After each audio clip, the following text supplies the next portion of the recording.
Try to emulate, but boy, she has this competitive drive that every opponent she plays with has seen with her patented fist bump on every 12-footer she's made.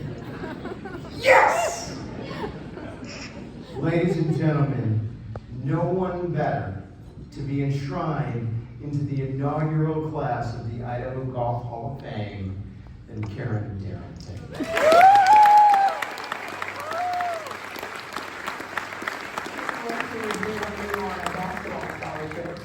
She didn't enjoy the coach, so either a roommate or a good friend of hers was on the golf team.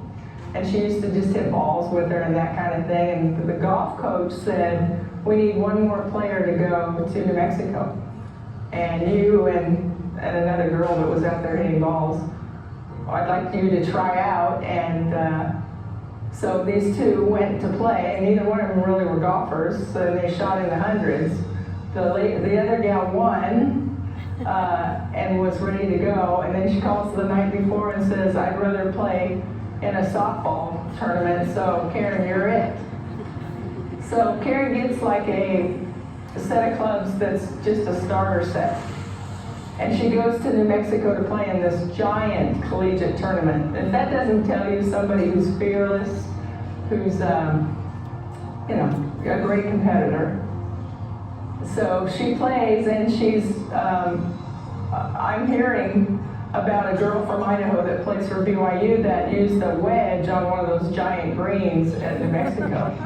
And I mean, it gets through the whole tournament. Everybody's talking about it. It ends up being Karen. That was her first tournament. And somebody had said, how would you play one of those giant putting surfaces? And her friend said, oh, I'd just chip it. Well, she was just kidding. But Karen, took it literally and went ahead and chipped on that hole. Karen has a huge heart. She's one of the people that has more friends than anybody I know. Every place I go to her, she knows everybody on the driving range. People flock to her, ask her how her family's doing, how the kids are. She's well liked by everyone, on and off the golf course as far as I can see. You know, they know how competitive she is. Outside the rope, she's so compassionate. I mean, she thinks about everybody. She sends thank you notes to everybody. She brings bread. She just does a lot of wonderful things for a lot of people. She just has always been a champion for the kids on the golf course. I see her encouraging kids all the time. I know she still texts some of her Junior America Cup kids, congratulating them on college events and upcoming events that they're going to be in. And I just think that it's been a good part of her life, and she wants people to enjoy it and appreciate it like she has. Definitely the GOAT for the women in the state of Idaho. Her longevity, she's won at least one championship in the last 5 decades. Played on 16 Lamy Cup teams. She has a target on her back every tournament that she goes to. I don't know, I have learned a lot from Karen, and I don't think I would give up our friendship just to have another trophy or two, because she's been a really good friend to me and many of us in Idaho, and I think the friendship and camaraderie, and that means more to me than the trophies. She's gonna leave a legacy that's gonna be really hard to break. I don't know anybody who are gonna be able to meet that many championship winnings, and she's humble about it. You never see a cocky side to Karen. You might see a fist bump because she's excited, but it certainly isn't a cocky side. It's a very happy to be here, feels good about her accomplishment. She's just such a great competitor.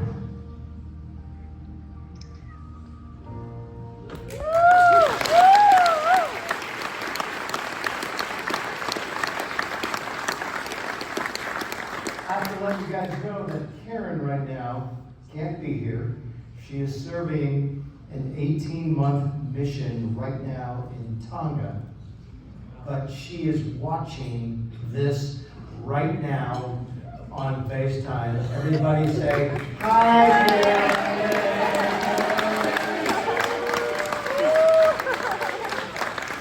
Accepting the award tonight are her sons, Grant and Evan Darrington.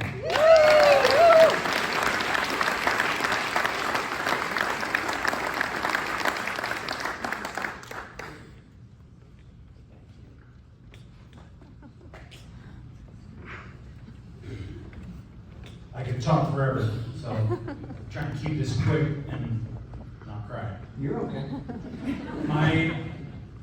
You want this? My earliest memories are adults that I don't know coming up to me and telling me how much they admire my mom for her skill and prowess on the golf course. After college, I got into the industry. I worked at Falcon Crest for 8 years, started on the carts and ended up the assistant superintendent. Me and my mom played a lot of golf out there. Beat her one time. It's my greatest athlete. I just want to say that golf is much more than a game or a sport. Golf is a family, and in fact, it's the greatest family on the planet. And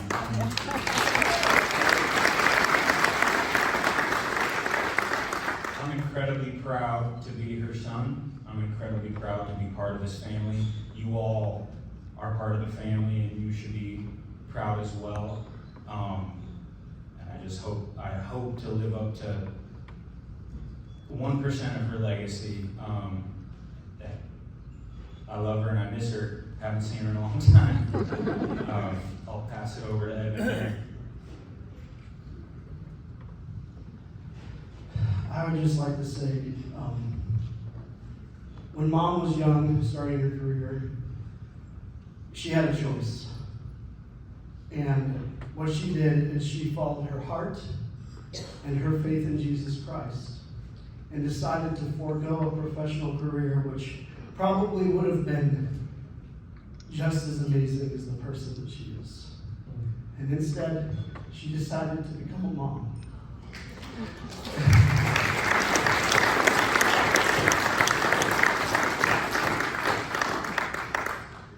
And I can tell you, as her oldest son, for me, my brother, and my sister, who's also watching, and for her 7 grandchildren, we are eternally grateful for that choice and that courage. When I was young, boys on the playground would always say to each other, "Well, my dad can be your dad at this." And I would say, "My mom can be all your dads at golf."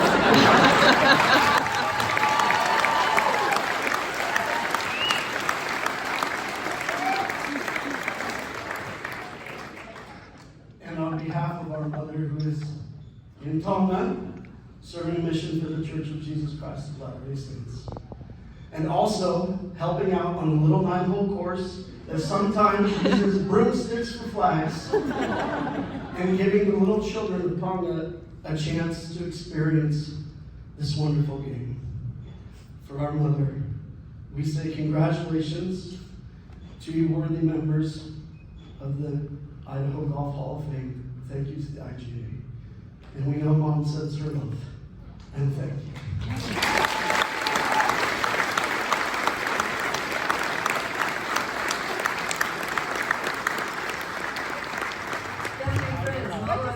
From the beautiful island of Tonga, where my husband and I are serving an 18-month mission for the Church of Jesus Christ of Latter-day Saints. Phil is the executive secretary for our mission president, and I'm a dental hygienist serving in a free dental clinic on the campus of Leahmona High School, where we also live. They've never had a licensed hygienist on the island, and most people have never had their teeth cleaned, so there is such a need.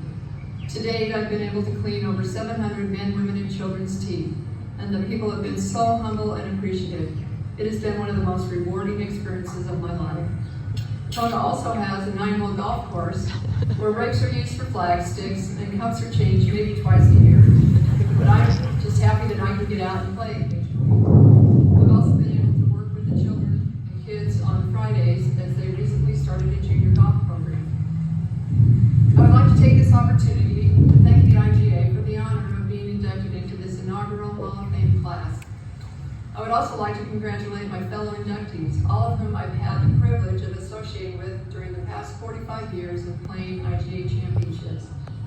It is especially sweet for me to be inducted alongside Jean. Although we were fierce competitors and always wanted to beat each other, the friendship that developed and that we share today is what I value the most. I love to compete, but more importantly, I love the people and the friends I've been able to associate with because of this great game. In closing, I would be remiss if I didn't thank my husband for his unselfish support, and my children, Evan, Grant, and Mandy, my brother Dennis, and sister Susie, who are all in attendance tonight except for Mandy. They've all caddied for me at one time or another and been so supportive all these years, and I want them to know how much I love and appreciate them. I hope you all have a wonderful evening together. I look forward to seeing you again in a year, next year, as we say here in Tonga. Malo apito, which is thank you very much. Good night, everyone.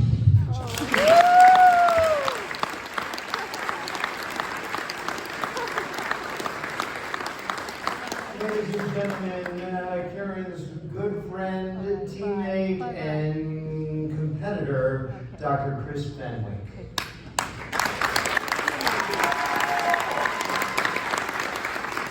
Coming from the back of the room, all the way here, manipulating through the crowd, and let her be. Okay. You made it. All right. There you go. Evan and Grant are tough to follow. Well, you know what though? The one thing that Evan and Grant don't have, that you have, is being a longtime teammate, colleague, longtime friend, and competitor with her. When you thought about coming up here and talking about Karen, what did you think about leaving these folks with, in terms of the legacy and what she means to the game in our state? Well, obviously a great competitor, loves to win, but I think it's become apparent much more so about how well she's loved and how much she loved the game, how much she loved helping the junior golfers and the kids. And I know she's helping these kids in Tonga learn how to play golf. And I would not be surprised if in 4 or 8 years at some Olympics, some Tongan's gonna win a bronze medal. Pick up the hidden golf and say, some white lady come have to swing a broom.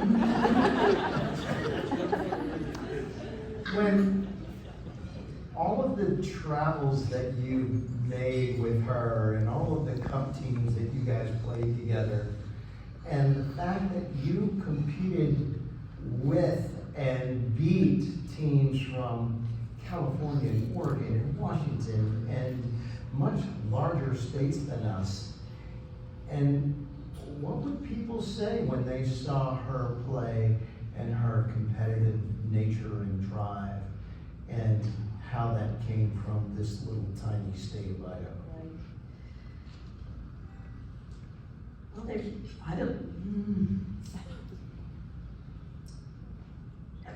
they're probably surprised at what a small state we are, that we can have such good golfers. I think that her religion is very important to her, and I often asked her many times why she didn't play in bigger events, more regional tournaments, more qualifiers, and she refused to play on a Sunday. And I so admired her for her conviction with her faith, and know that she could have been really a good competitor Yeah. nationally. But her family was more important, and her faith was more important than her trophies.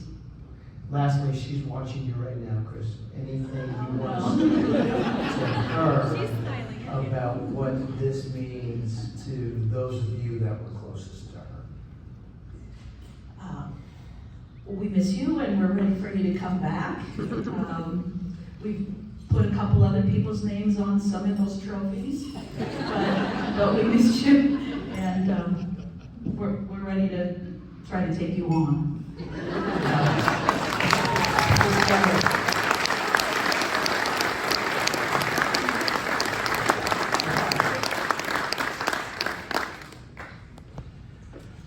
All right, you can take a nap now. I don't know what time it is there, but I would think that if you're in Africa, it'd be time to take a nap. It's tomorrow. Tomorrow. Middle of the day tomorrow. Our next inductee left us 2 years ago, last week. But the legacy